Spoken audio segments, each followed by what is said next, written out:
Hey guys, welcome back. Eric Smith here, 5 Reasons Sports contributor, co host of Scouting the Fins, and you can find that on the 5 Reasons YouTube and also the 3 Yards Per Carry podcast feed. Today we're going over the preseason week 3 grades versus the Jaguars. As usual, these are my individual grades, and as you're looking at these grades, keep in mind that a 5.00 is considered a average performance for a Dolphins offensive lineman. Overall, I've been pleased with the offensive line's progression through the preseason. With that said, there's a lot of new pieces. I expect some growing pains heading into the regular season. You've got two brand new guards, one of those being a rookie. You got Patrick Paul, who I have high expectations for, but this is the first time that he is starting from day one. And then you either have Larry Borom, who is new to the team, or you have Austin Jackson, who is going to be returning from injury, right? So don't expect perfect performances early in the season, but with what they've shown in the preseason, I think that this is really going to develop into a really good offensive line, assuming that everybody stays healthy.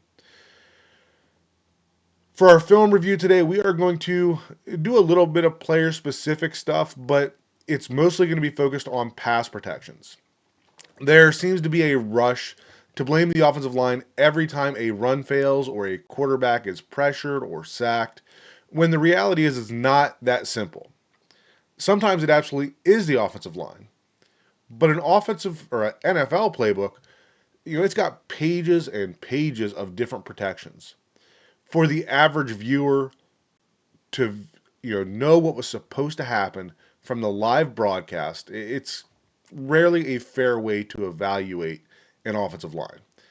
Even for me, an offensive line coach, and I've seen a couple different versions of the Shanahan style playbook, there's still gray area when you're looking at the film and trying to determine what type of protection was called and what should have happened. So, with that out of the way, let's get into the grades and the film review for this week. All right, like I said, 5.00 is a average grade, and in parentheses, we're going to have the grades from last week. So last week, the overall offensive line grade was a 7.02, and this week it's a little lower, but still above a average performance at a 6.03, right? So still pleased with the overall performance of the offensive line. We're going to work through the players from my lowest graded player to the highest graded player. The names here are displayed in the order that they appeared in the game. So our lowest graded player of the week was Josh Priebe, who had a really good week in preseason week 2, down to a 1.40 in this game. And I wouldn't put too much into this, right? Last week is a 10.0 on a limited number of snaps. This week it's a 1.4. He played in 15 snaps, and I had two negative graded plays. If he played another 30, 40 snaps, right, wouldn't expect him to, miss two plays out of every 15. So low snaps, not concerned. I'm not sure that I see Josh Priebe on the 53, but he is the type of player that I expect to return on the practice squad and see if he can develop into something. Our next player is Braeden Daniels. Had a really good week at 7.25. This week, little lower to 3.36. Again, not something I am overly concerned with. Thought that he did a lot of good things. He shows some movement skills and some balance that some of the other backup interior offensive linemen don't show. And it wasn't a horrible grade. A 5.0 is average, so a 3.36, yes, it is below average, but it's not just a awful performance. And I do have one play that I want to review for Braeden Daniels. All right, on this first one here, we are going to get a half slide protection to the left. So Keon's got the C gap, Braeden Daniels has the B gap, Addison West has the A gap. Priebe is man on here, Hayes is man on here, and Shamplin would have this linebacker. Now, the Jags actually have a really good stunt here that creates some confusion, and the Dolphins do a good job of picking it up. Right? As you can see, The A-gap defender that West would typically be responsible for is bailing out completely. They're looping around the A-gap defender on this side that Shamplin would have, and they're slanting these guys in, right? So West does a good job of recognizing it, not bailing out too quick, but seeing what's coming across. Priebe is, seeing his guy slanting to the inside, picking up the next thing, right? Whole way across. But talking about Braeden Daniels here, on the snap of the ball, like I said, he's got B gap responsibility. So off the snap of the ball, he's got his eyes out here, seeing what's coming, sees this guy looping to the outside, right? Eyes should be here, but this defender never comes. The defensive tackle is getting to the outside of Keon Smith. So I just like the way that Braeden Daniels doesn't get out here and get a 2v1 with Keon Smith, lets him do his thing, right? But instead, even though the initial accountability is the B gap, once he has secured that there's not a threat there, now he's getting back to the inside and he's helping with that stunt to the backside of the called protection. Moving along with the grades, our next lowest graded player was Aaron Brewer. Came with a 3.57, didn't play last week, and that's why he doesn't have a grade here. But again, he only played 16 snaps, and he had one play that I marked as a 0, which was the really good pass pro rep from Ollie Gordon that I highlighted on X, and then he had a half point somewhere else. So 3.57, below average. Not used to this from Aaron Brewer, but it's really because of one play, and with him only playing 16 plays, it just, it is a little more impactful. Next one's going to be Larry Borom. So he had a 7.09 last week, a 5.52 this week. Also have Addison West going from a 0 negative marks down to 1 negative mark. That was the same for Borom and West. They both played in 16 plays, and they both had one total play marked as a negative. That's where they come in at the 5.52, just barely above the average for the Dolphins offensive line. All right, so this play here is one that Larry Borom has taken a lot of heat for, right? Him giving up this pressure. But when we look at this, this is a 3/4 slide protection to the left side. Paul, Savaiinaea, Brewer, Daniels, they're all going to the left side, which is going to put Borom in a man protection on the back side, right? And we can see that because off the snap of the ball, once we get there, right, see how James Daniels at no point looks to the right side. His eyes are automatically to the inside. Everybody is sliding this way. Borom is the only one with eyes to the right side.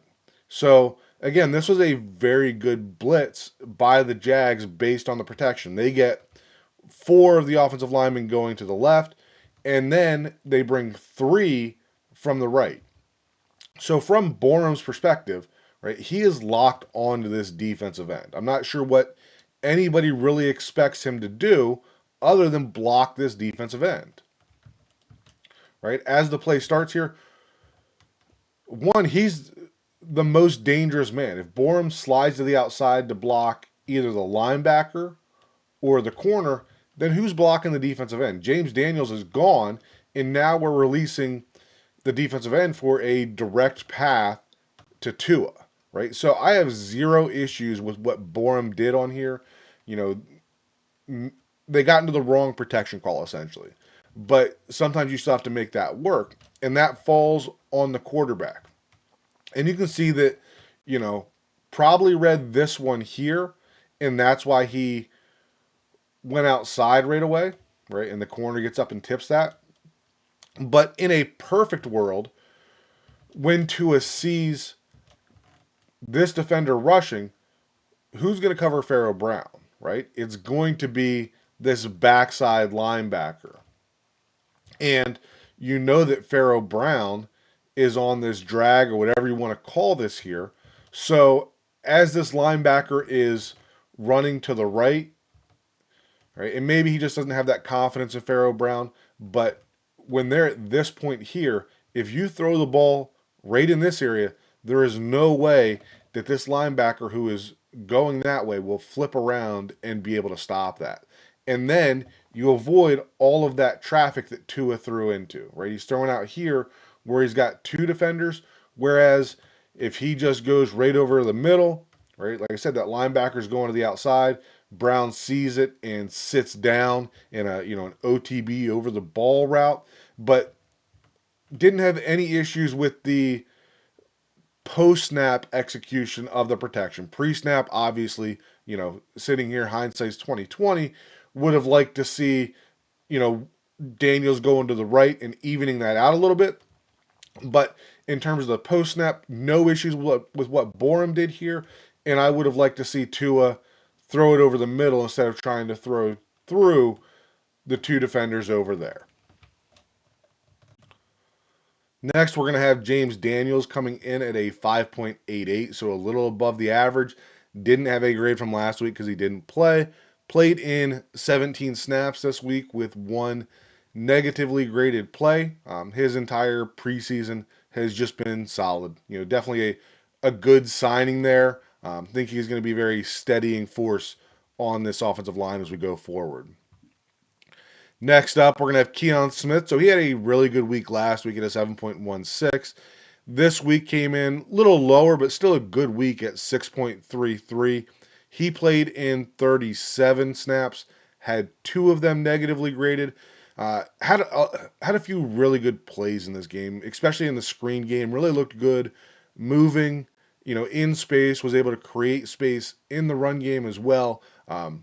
He's gone from a player that looked like he had no idea what he was doing in week one to basically a roster lock, in my opinion, after this week's performance. I think that he was recovering from a knee injury and bouncing around a lot of positions in that week one game. But since then, he seemed to have really settled down. And in this game, saw the player that we saw in 2023 that, at least I, viewed him as a potential future starter, right? I'm not quite there yet. Got to do it on a larger scale, but really like where Keon Smith is right now. And, I'm still a big fan and sees a lot of potential there with him.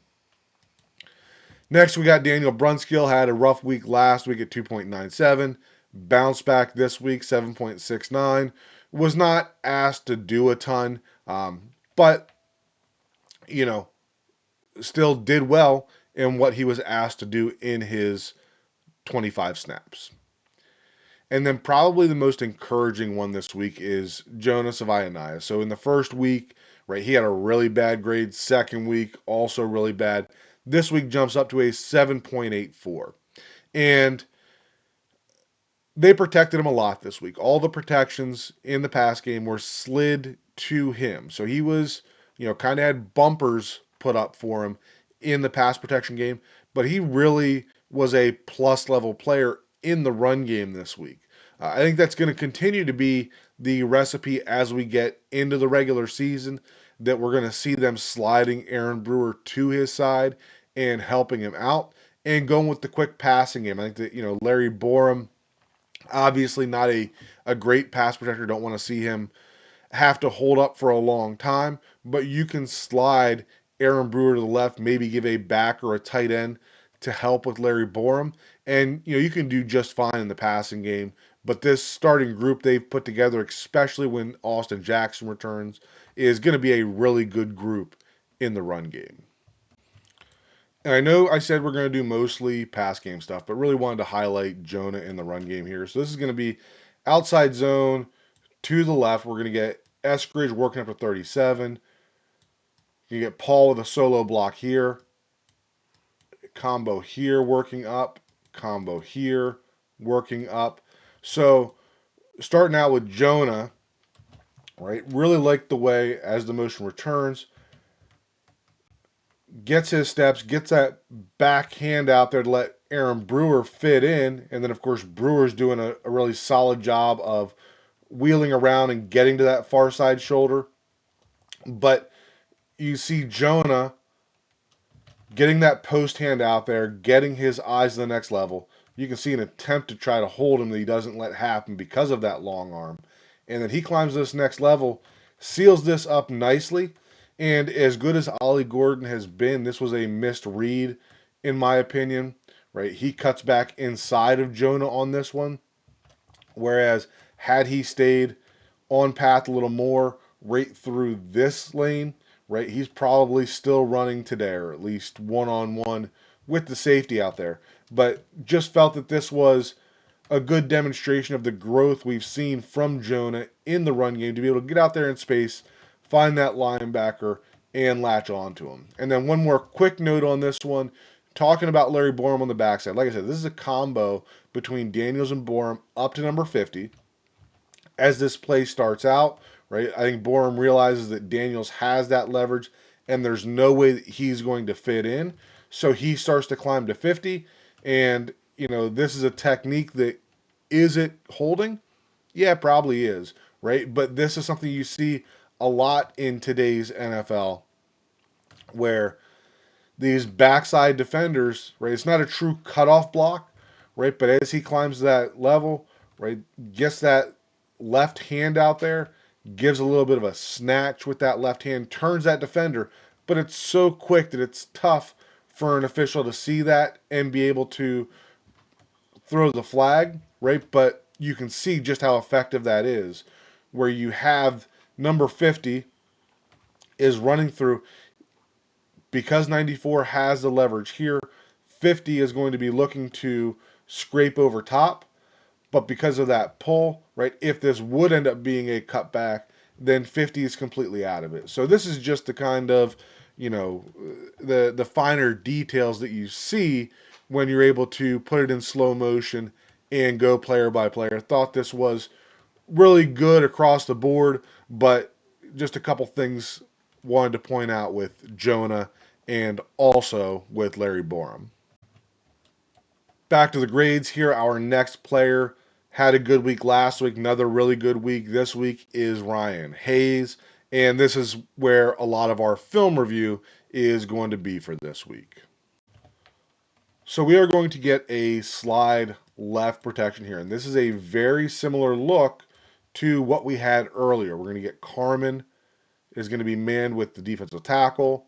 You're going to get Hayes manned with the defensive end, and then you're going to have Ollie Gordon. His initial protection is manned with the linebacker to this A gap. But you can see that as this play starts out, and you can see the eyes going to the right here, showing that half slide left. Carman and Hayes getting the eyes there. Ollie Gordon is starting to the A gap, but sees the linebacker bail out. And you can see they end up with the free rusher. But again, this is a man protection on this side. And, perfect world that you would say that, if these guys knew they could pass it off, right? If we're talking first team offensive line, you'd like to see them pass us off. But this is, second and third string guys that are doing this, right? So Carmen's going to likely stay on the man protection a little longer. Same with Hayes. So you get Ollie Gordon coming over here, and while his initial protection is this linebacker that's looping through, you've also got the slot defender blitzing. He can only get one.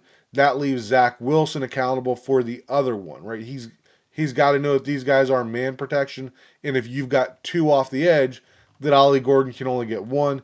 And you see Zach kind of, try to bail out of it, but at the same time, got to pull the trigger here, right? You've got Tanner Connor right there. Throw it into the face of the blitz and hit Tanner Connor where they're leaving the void. So thought the line was fine on here. Could have been better, right? You know, could have adjusted and passed it off. But when you look at what the pre-snap assignments were, they did exactly what they were asked. The Jags just created a 2 versus 1 scenario, and then Zach Wilson did not hit the, what's essentially a hot read there. All right, this one is going to be a unblocked sack, right? But this is not a offensive line issue. I don't like the play call in general, But the idea here is that they are selling outside zone to the left, right? And a lot of times when you run outside zone, you leave this backside defender unblocked, and you want him to try to follow that down the line, right? And if he's doing that aggressively, the idea here is to be able to leave him unblocked and get the quarterback out. Now, they give an action here where Wilson turns all the way to the backside here, right? And you have Boone coming over top. So I don't like the fact that the quarterback's eyes are completely away from this defender. By the time he gets around, really has no chance to avoid it. But I also don't like the action in general because with the back going over top, you're less likely to get this defensive end flying down tight to the line of scrimmage. With a deeper path here, this defensive end can get a little deeper and play both of them. You can see that he does a good job, able to get the sack there, but in general, this is not a play that I would put on the offensive line at all. And while Ryan Hayes did have a good grade overall, I did have two plays where I marked him with half a point. And this is one of them. And this is where I talk about how it can be a gray area as far as what was expected. So when we look at this protection, it is a 3/4 slide to the left. And you're going to get both 48 and the defensive end out here rushing. You can see that these four are all looking to the left. Hayes gets caught kind of in the middle before going to the inside, but you've also got Shamplin going there. And clearly it's some sort of mix-up. And that's why I don't mark Hayes as a 0, because I can't say for sure which one he was supposed to get. When you look at the different protections in the playbook, right? Most of them talk about 4 down linemen. So that would be end, nose, tackle, end, and this would be considered a linebacker. Some of the protections say that this offensive tackle is responsible for the most dangerous man, which would be 48. He's got the shortest path to the quarterback. Some of them say that the 5 offensive linemen are responsible for the 4 down defensive linemen, which would put him on the defensive end out here, right? So it's hard to tell what protection was called and which one, who was wrong here. You can see that both Hayes and Shamplin have eyes to the inside and feel like they should be getting this inside guy. And you can see Hayes kind of getting out there late. So didn't mark Hayes as a 0 on here because I can't say for sure that Hayes wasn't supposed to be here and Shamplin wasn't supposed to be out to the outside. But if I was grading all of them, both of them would have gotten a half point off for this play for a total of, one failed assignment, whether it was on Hayes or whether it was on Shamplin here. But this is just an example of, one of those ones that without knowing what the protection call was, you can't say for sure who was at fault on this play. And then back over here to our grades, just got a couple more. So Jackson Carman, after a solid week last week, came in with a really good week here at a 9.46. He had 23 plays, only had him marked down as a 0.5 on one play. So a good day overall.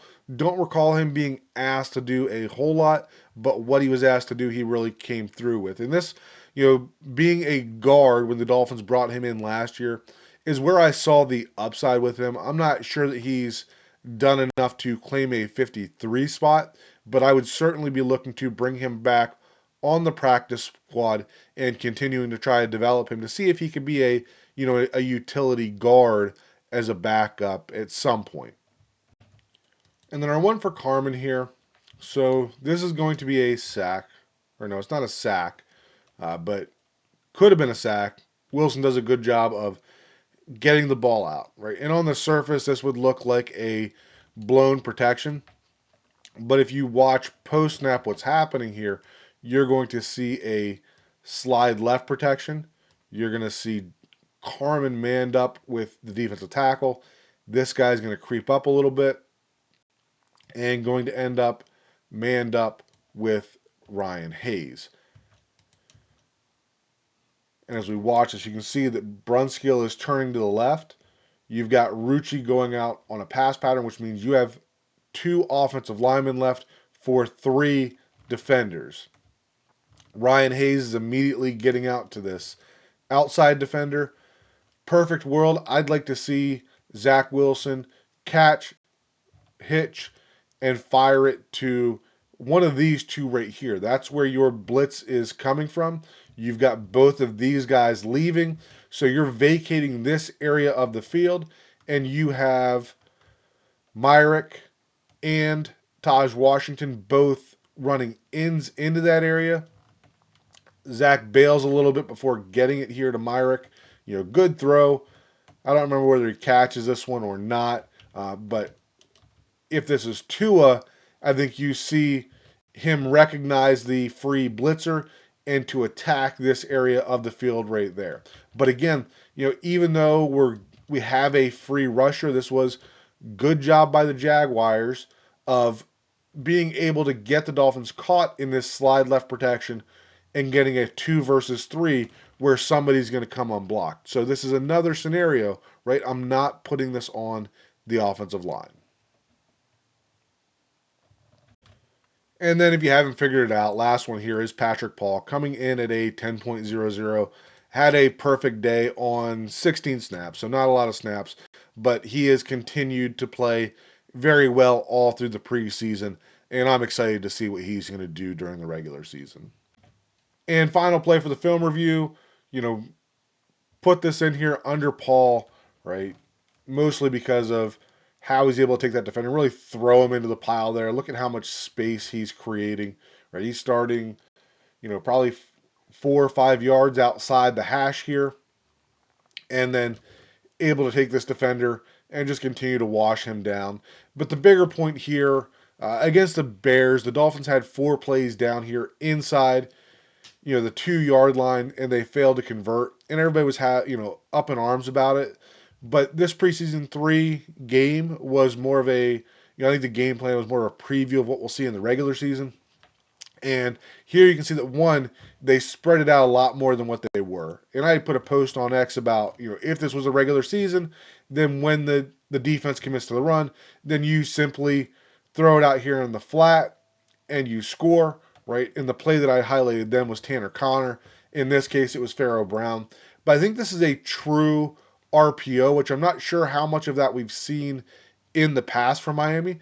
But if you watch Tua's eyes here, right, I think that he is reading at least this defender here crashing off the edge and pulling it, right? And when he pulls it, eyes are going to 25, who is probably who they anticipate having Brown. As soon as he's not there, Brown has the leverage, just get the ball out. But I do think that this is a true RPO that had this defender gotten upfield, right, then you're handing it off and seeing if you can score in the run game. But because number 50 crashes as hard as he does, then you get Tua pulling it, finding the open receiver, and making what should have been an easy 2-point conversion here. Brown fights it a little bit, eventually brings it in. But you can still see what happens if the defense is going to collapse when they're facing, the first offense. All right, so that's going to wrap up the film review, the grades. Appreciate you guys that have been here all through the preseason. Looking forward to doing these through the regular season, hoping that we, see some healthy days where we only have 5 guys that we're grading, which didn't happen a whole lot last year. But, even if we can get 5 guys, whether it's, the 5 that we have here, or we get Austin Jackson coming back and we get 3, 4, 5 games together with that same group, I really like where this group is going to go. And I think that as long as the line can stay healthy, I think that we have a good group of backs and we could be looking at a really big year in terms of the rushing attack. As always, appreciate you guys watching. leave some comments below, and we'll talk again soon.